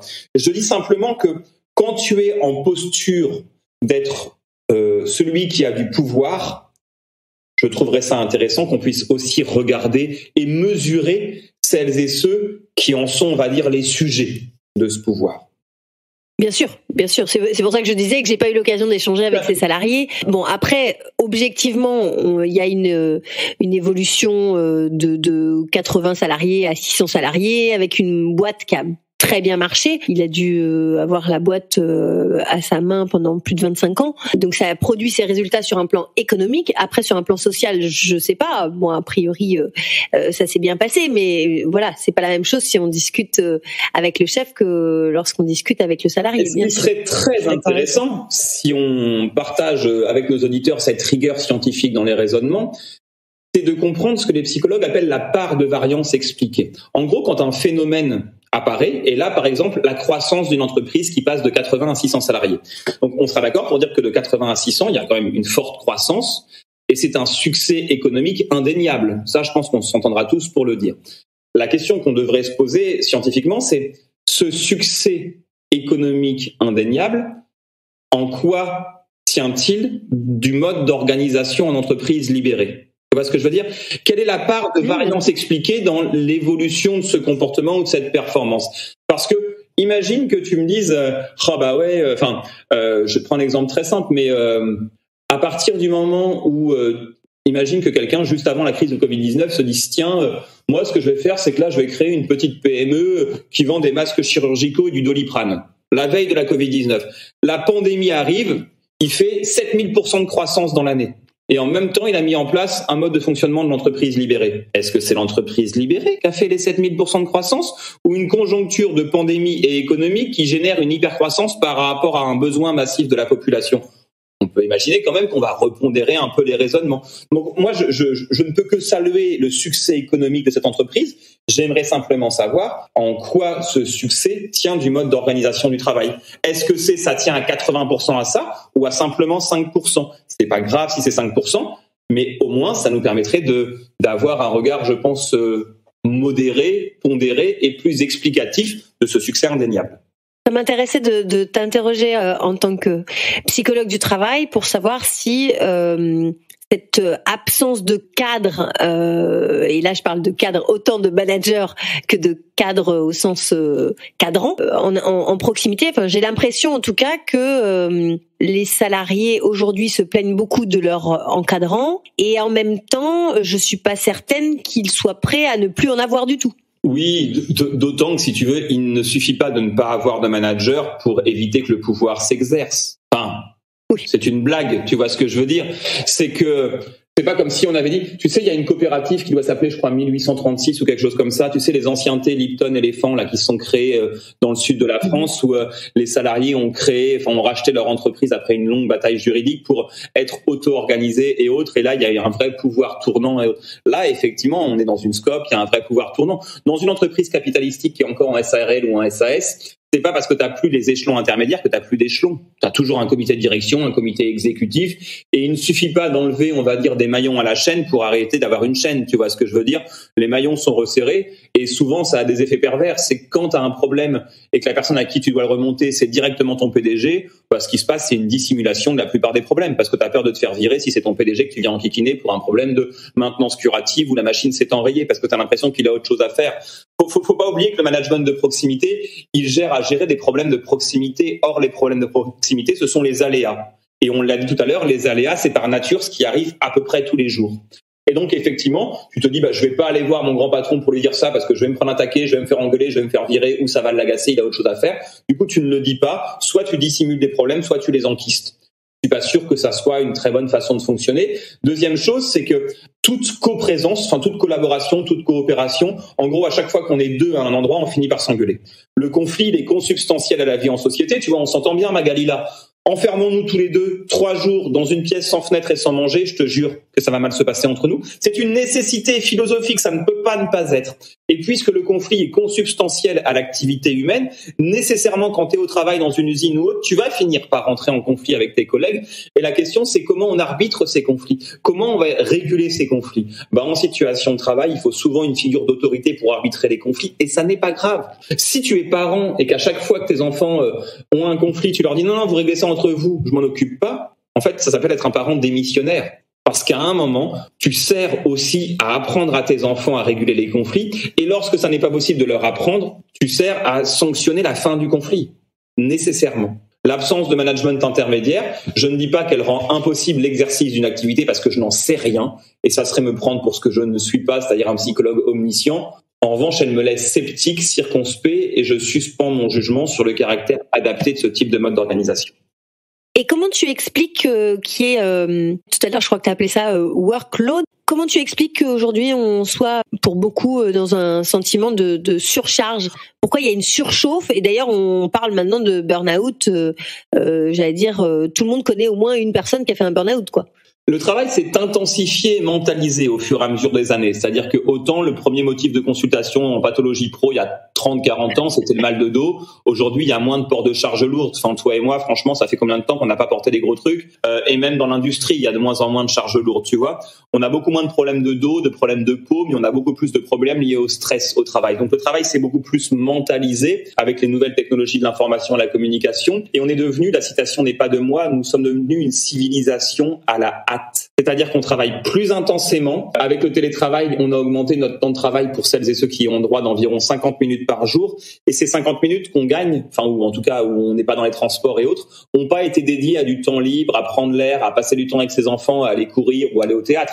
Ont été passés à travailler davantage. Donc on a un travail qui est davantage mental, qui s'est intensifié. On travaille plus dans une logique d'économie de coûts beaucoup plus considérable. On essaie de réduire les coûts au maximum dans un système de concurrence mondialisée où on veut que le travail coûte moins cher. Et on est en plus dans une logique, c'est pas moi qui le dis, c'est la Fondation Jean Jaurès et la DARES, on est aussi beaucoup plus dans une logique qui est une logique, si tu veux, d'interdépendance entre acteurs. Et on le voit. Avant, t'appelais de la compta, t'avais ta réponse. Là, t'appelles la compta qui rappelle l'autre personne de la DAF, qui doit faire valider par la com, qui doit faire...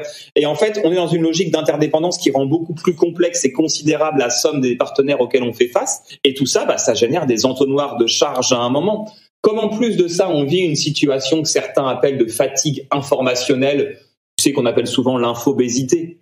C'est que tu es surchargé d'informations redondantes, sans analyse, qui sont plus des faits divers qu'autre chose. Et c'est Bourdieu qui disait le fait divers fait diversion. ton attention, elle est captée par un tas de bêtises qui encombrent ton espace mental sans valeur ajoutée. On parlait des notifications tous les deux au début de cette interview, c'est exactement ça. Ça sert à rien, ça capte ton attention. Et il faut bien avoir à l'esprit que ce qu'on appelle la charge mentale en psychologie, ça prend en considération 2 processus cognitifs, 2 trucs de notre cerveau. L'attention et la mémorisation. L'infobésité tue l'attention, pirate la mémorisation, augmente la charge mentale. L'interdépendance augmente le nombre d'heures passées à trouver des solutions, à prendre des décisions, à traiter de l'information. Le télétravail augmente le temps passé à travailler dans l'infobésité et dans l'interdépendance. En fait, on a tous les ingrédients réunis pour avoir effectivement une surcharge de travail qui est forte depuis un certain nombre d'années. On parle souvent de difficultés de concentration aujourd'hui. D'ailleurs, il y a plein de gens qui aujourd'hui parfois se disent TDAH ou alors je sais pas si c'est un effet de mode ou en tout cas ou peut-être qu'avant on n'en parlait pas et que ça existait déjà, j'en sais rien. Est-ce que tu as des conseils justement pour réussir à rester concentré, à rester j'allais dire focusé sur l'essentiel? Alors j'ai une conférence qui s'appelle 50 minutes pour apprendre à gérer sa charge mentale où je ne traite que de ça, mais on parle aujourd'hui du deep work, qui est un mot anglais nouveau pour un truc qui existe depuis 40 ans qu'on appelle l'attention focalisée. La première des choses, c'est ce qu'on se fait tous les deux et ce qu'on s'offre aujourd'hui tous les deux pendant cette interview, c'est que je crois que tu as fait la même chose que moi, tu t'es mis en mode avion. Tout à fait. Moi, la norme, c'est-à-dire la norme, c'est à la fois le normal et le normatif. Le normal, c'est ce que je fais le plus souvent, et le normatif, c'est ce qui est bon. La norme, c'est que mon iPhone, désolé, je fais de la pub, mon téléphone est en mode ne pas déranger. C'est-à-dire que mon iPhone est en mode ne pas déranger, je pense, à peu près 18 heures par jour, et les heures où je suis dérangeable, je l'enlève. C'est moi qui choisis quand je suis dérangé. Je ne finis jamais mes journées avec une boîte mail ouverte. Moi, je suis plutôt un matinal parce que mes enfants se réveillent à 5h30 du matin, mais moi, j'arrive souvent au bureau, il est 7h30. Pendant la première heure et demie, en général, je ne regarde pas mes mails. Je sais que comme en général en région parisienne et même partout un peu ailleurs, personne n'envoie des mails avant 9h, si tu veux. Moi, j'ai 1h30 de concentration pure où je fais vraiment les tâches les plus importantes de la journée et ensuite, j'ouvre ma boîte mail. Le soir, avant de partir, moi, je pars tôt, je pars au bureau en général du bureau vers 16h, 16h30. À 15h30, souvent, je coupe ma boîte mail. Comme ça, je suis pas tenté de les regarder juste avant de partir ou ça va me trotter dans la tête et me générer de la charge mentale parce que la charge mentale, c'est la conséquence d'une activité que t'as pas terminée ou pas terminée avec le degré de qualité perçu suffisant. Si tu réfléchis bien, Magali, la dernière fois que tu es partie du bureau en te disant j'ai fait tout ce que je voulais faire et je suis trop contente parce que c'est nickel, le soir, tu repenses pas à ton appel d'offres, hein. Tu penses à aller faire du sport, aux gens que tu aimes, juste à kiffer, à profiter de la vie. Donc, ne se mettre en mode dérangeable que lorsque l'on souhaite être dérangé ou que l'on peut être dérangé. Moi, je dis aussi, ça sera un dernier conseil, je vais pas tout vous dire là parce que sinon on va repartir pour 1 heure, mais moi, moi, je ne travaille jamais le vendredi après-midi. Ou en fait, je travaille, mais j'ai un bloc tous mes vendredis après-midi qui s'appelle, ça s'appelle Ne rien mettre, journée buffer. C'est dans mon agenda depuis 9 ans. C'est le même bloc. Journée quoi? Un buffer en anglais, c'est un tampon. Et un tampon, c'est quoi? C'est la conséquence opérationnelle de ce que je t'ai dit tout à l'heure sur les aléas. Le propre d'un projet, c'est de dérailler. Le propre de la charge, c'est de s'amonceler. Le propre du travail, on va dire, c'est systématiquement de dépasser les bornes que tu lui as mises. Et moi, c'est le cas toutes les semaines. Je manage 21 personnes, j'ai des clients un peu partout en France et en Europe. Je gère que des trucs un peu complexes. Donc, tous mes vendredis après-midi, j'ai 3 heures, de 13h à 16h, où je ne mets rien. C'est un buffer, c'est un tampon. Un tampon, ça sert à quoi? Ça sert à pouvoir absorber le surplus d'eau. C'est un buvard. Ça sert à absorber le surplus que je n'ai pas pu faire dans la semaine. Ça me sert à quoi? Alors, depuis 9 ans, ça fait 9 ans que je le mets. Je l'utilise quasiment tout le temps. C'est-à-dire j'ai quasiment tout le temps des aléas. Un client, j'ai une facture à relancer, un impayé, un consultant qui a un problème sur un projet, un client qui a un truc qui veut m'appeler en dernière minute. Mais ça sert à ça. Ça sert à avoir de la disponibilité rapide pour les gens que j'accompagne. Un patron, ça sert à aider. Sinon, je fais une boîte aux lettres qui distribue des projets, je sers à rien. Moi, je me considère comme un porteur d'eau. Je suis là pour donner de l'eau à mes équipes pour qu'ils puissent continuer d'avancer. On parlera, si tu veux, de la définition d'ailleurs. Justement, moi, je me définis comme un porteur d'eau, un gilet pare-balles et un tupperware. Mais on en parlera tout à l'heure si ça m'intéresse. C'est ma définition du management pour mes équipes et c'est comme ça que je me présente à mes équipes. Mais donc, pour la charge mentale, le mode avion, la norme, c'est le mode ne pas déranger et ne pas regarder ses mails avant de partir et une demi-journée dans l'agenda juste avant de partir en week-end, parce que c'est ce qui fait que moi, le vendredi à 16h, comme j'ai eu 3 heures tranquilles pour gérer tous mes aléas, je pars en me disant « Ah, j'ai bien mérité mon week-end. Ma charge mentale est réduite. » Du coup, oui, je veux bien. Quel genre de manager tu es? Alors moi, je dis toujours à mes équipes, tu vois, je suis 3 choses.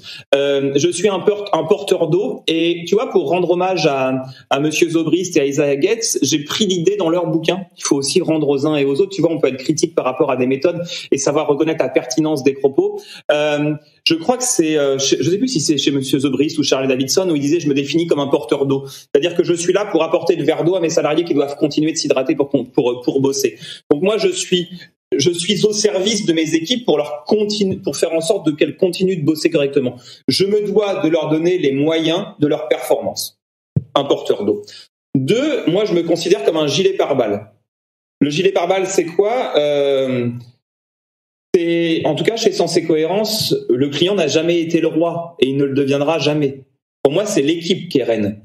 Parce que si à chaque fois qu'il y a un problème avec un client, c'est le client qui a raison et tu désignes ta propre équipe, alors tu es littéralement, on va dire, une planche pourrie. Tu es celui sur lequel on peut compter uniquement quand tout va bien. Tu es le meilleur copain qui est là pour venir l'été quand tu as la piscine, du rosé dans le frigo, un super barbecue, mais qui est bizarrement n'est jamais dispo quand tu dois déménager. Ça, celles et ceux qui ne sont là que quand tout va bien, celles et ceux sur qui tu peux compter uniquement quand tu n'as pas besoin d'eux, sont juste des gens qui ne servent à rien, qui sont des profiteurs. Moi, je pars du principe que quand dans mon équipe, quelqu'un a mal géré quelque chose chez un client, c'est à moi d'aller assumer, c'est à moi d'aller présenter mes excuses, c'est à moi de me montrer responsable, parce que en anglais, un responsable, c'est un manager. Et si moi, je suis un manager, ma responsabilité, c'est d'aller assumer les responsabilités que je me dois d'assumer et d'aller prendre les balles perdues pour éviter que mon équipe se prenne les balles. Un porteur d'eau, un gilet pare-balles, et puis la vérité, c'est que je suis aussi un tupperware. Un tupperware, c'est quoi ? C'est celui qui va contenir. Et moi, je fais en sorte de contenir aussi les émotions désagréables ou pénibles des membres de mon équipe qui parfois reviennent en me disant « Oh, la journée, c'était chiant !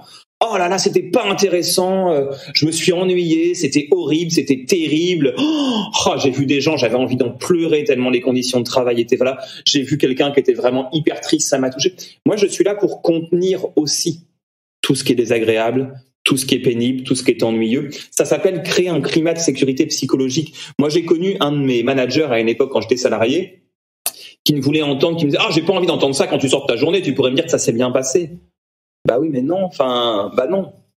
Non, si on se dit pas entre nous que c'était nul, casse-pied, ennuyeux, frustrant, en fait, si on peut pas se le dire entre nous, on peut le dire à personne. Alors peut-être à nos femmes, à nos enfants, à nos parents, à nos maris. Ou notre psy. Voilà, ça finit par altérer aussi la qualité du lien qui nous unit aux gens qu'on aime. Donc moi, le tupperware, et moi je le fais aussi avec mes équipes, c'est-à-dire que je leur dis aussi parfois quand j'en ai marre, quand je suis fatigué, stressé, anxieux, en colère, parce que je traverse aussi en tant qu'être humain toute cette gamme d'états émotionnels.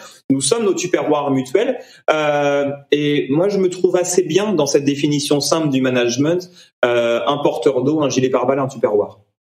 Ok, du coup, je te propose qu'on passe à un petit jeu, donc le tip top. Je vais te demander un chiffre entre 1 et 35 et je vais te poser des questions. Ça marche. Et on va dire le 17. Quel est ton surnom en famille ou entre amis ? Alors, mon surnom est assez simple puisque tout le monde m'appelle Adrich parce que je m'appelle Adrien Chignard et on m'a toujours appelé comme ça depuis que je suis tout jeune. C'est juste une contraction de mon nom et de mon nom de famille, donc ça n'a rien de très original. Ok. Un autre chiffre entre 1 et 35 ? Le 4. Qu'est-ce que tu aimerais changer chez toi dans le domaine professionnel ?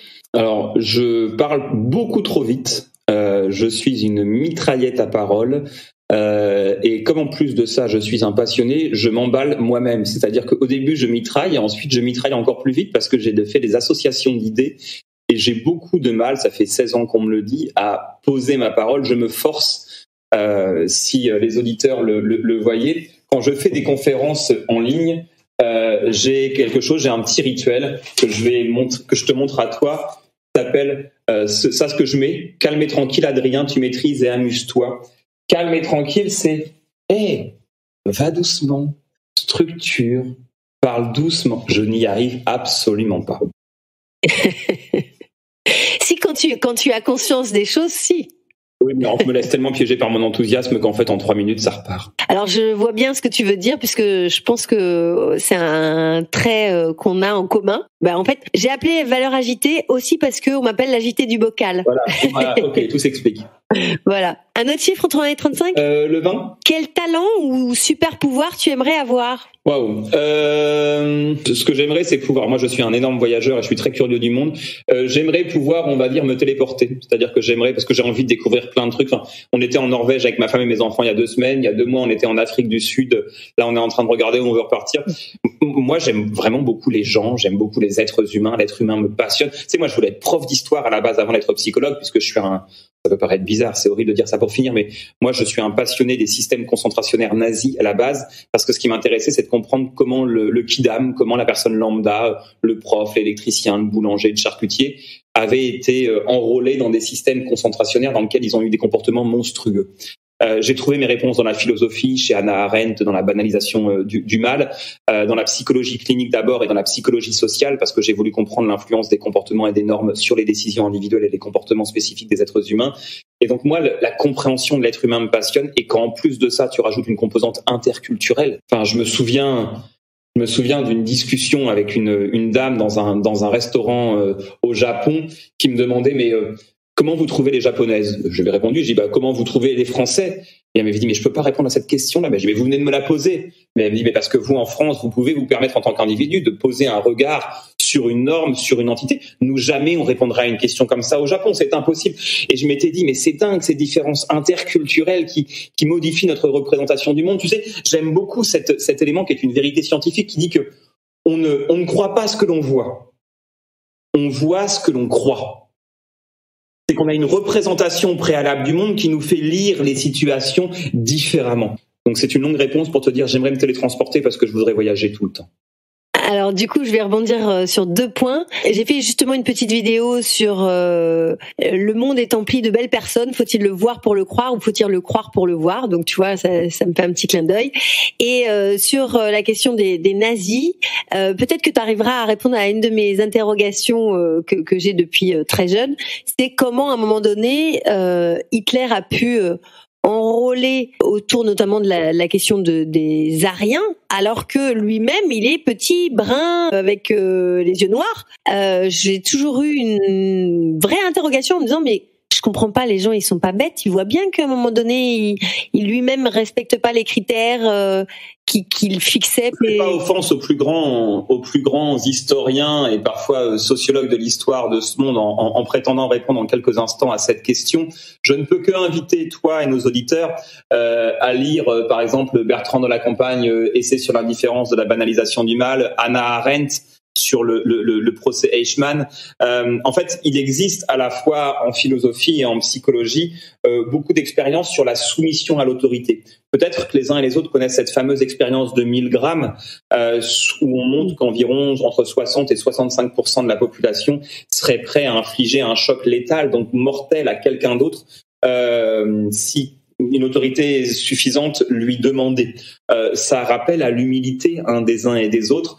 65%, donc 2/3 des personnes qui infligent un choc mortel à quelqu'un d'autre si on leur demande et que c'est une autorité perçue qui leur demande. Donc, je ne peux que vous inviter à lire. Moi, j'ai trouvé des éléments de réponse dans la philosophie, dans la psychologie, dans l'histoire également, des totalitarismes et de la soumission à l'autorité. Mais je veux surtout pas prétendre être celui que je ne suis pas. Je l'ai dit tout à l'heure, je suis obligé de dire la limite de ma compétence, elle est sur une tête d'épingle. Je ne suis qu'un psychologue du travail et des organisations.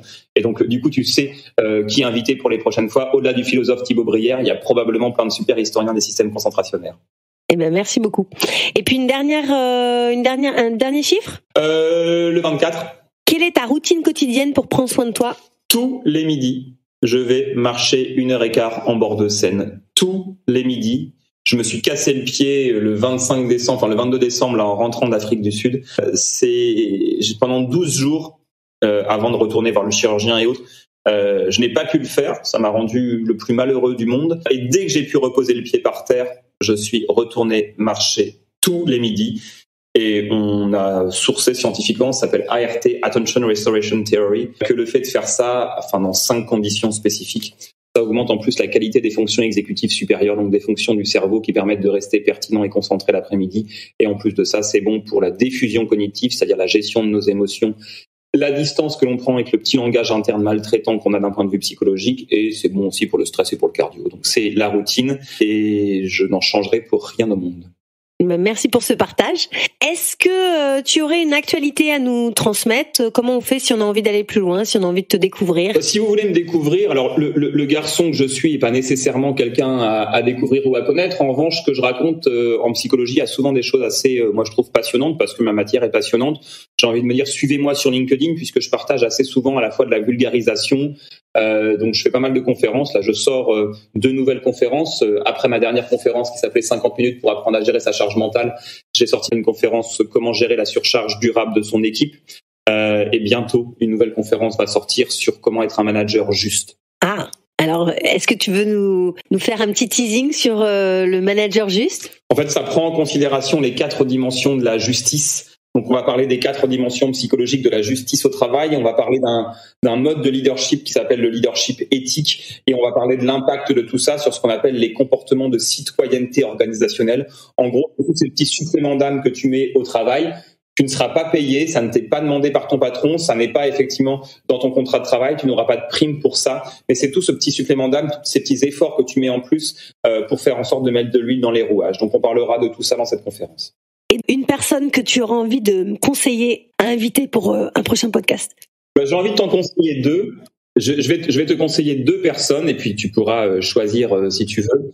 La première personne, c'est le philosophe des organisations Thibaut Brière, qui est vraiment un garçon qui a sorti un bouquin et qui est un garçon passionnant. On entend trop peu de philosophes des organisations prendre la parole. C'est un garçon qui est assez novateur en France et je pense que c'est vraiment quelqu'un à écouter.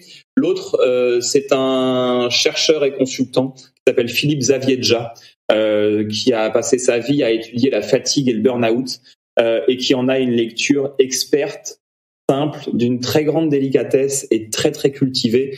Et c'est quelqu'un que moi je pourrais écouter sans cesse. Et allez, un dernier pour la route, parce que moi c'est quelqu'un que j'écoute maintenant tous les jours en podcast. Mais peut-être l'as-tu déjà écouté, qui s'appelle Albert Moukébert, qui est un psychologue clinicien, qui est un des psychologues cliniciens les plus intéressants en ce moment, qui travaille beaucoup sur les biais cognitifs. Donc Philippe Zaviedja, Thibaut Brière, Albert Moukébert.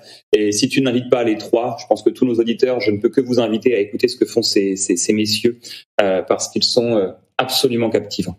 Merci beaucoup Adrien, ça a été un vrai plaisir de partager ce temps avec toi. Tu nous as appris plein de choses, j'avais encore plein de questions évidemment à te poser parce que à chaque fois on aurait pu rebondir comme ça sur plein de sujets.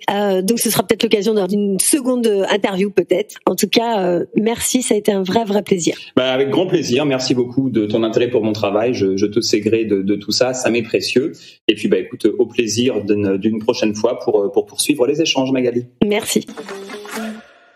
Et voilà, c'est terminé avec Adrien Chignard. Qui aurait cru que la santé mentale des salariés allait nous emmener aussi loin ?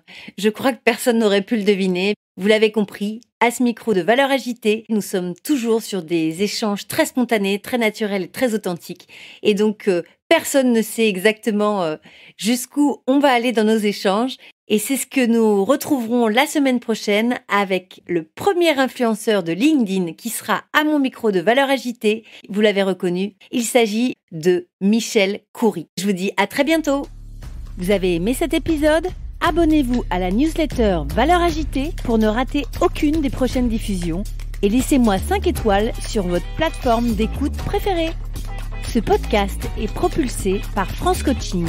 France Coaching, c'est bien plus que la référence numéro 1 du coaching professionnel en France. C'est le début de votre réussite. Retrouvez-moi tout de suite sur francecoaching.com.